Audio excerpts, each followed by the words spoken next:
Hello, in this video I want to focus mainly on Sir Eduardo Paolozzi. He's one of these artists who's prolific but also featured in major places and has some major works. Now, quite a lot of art. Also, he did the album cover for Red Rose Speedway, a band on the run.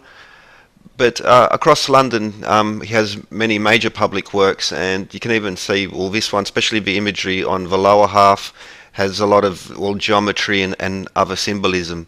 This one, Head of Imagination, it's called, also in London.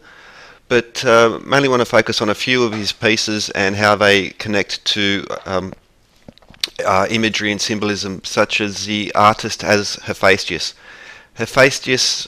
This is a plaster and pyrostene version in I think one of the major London galleries, but also this metallic work featured also on Highbourne in London as well.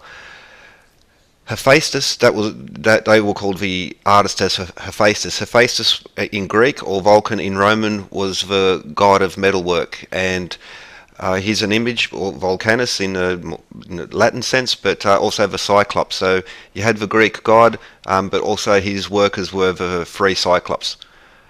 In the National Gallery of Scotland, he has another work called Vulcan. This one is a larger work.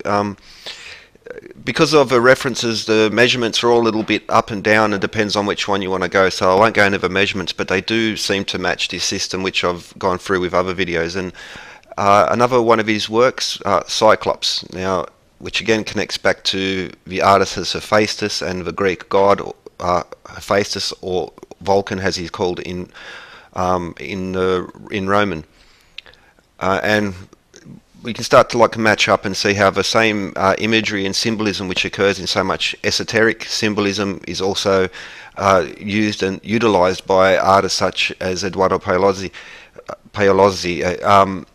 Again, so we had Vulcan and Cyclops, and another reference to Vulcan and Cyclops. But to step back and we look at Athanasius Kircher and one of his boards or artworks, and Artemis, Apollo, Hermes, but also in the background you'll see that there were the three figures representing the Cyclops, the metalworkers, and fire, of course, used in metalwork. That an artist who's working in metal would have reference to Vulcan or Hephaestus is no surprise on its own. However, if you look at his greater body of work, you can also see how there are many other connections, many other uses of these symbols which will tie things in together. For instance, in the National Gallery of Scotland, we have another one of his sculptures, which is a drawing of what's called sometimes a great architect, and another version of it.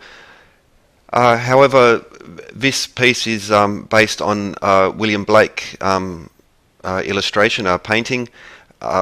Now, I believe that's called Isaac Newton, this particular work, but we see throughout William Blake's work the use of the great architect. Now, also William Blake has the same sun and moon symbolism, as well as the compasses and Jacob's ladder.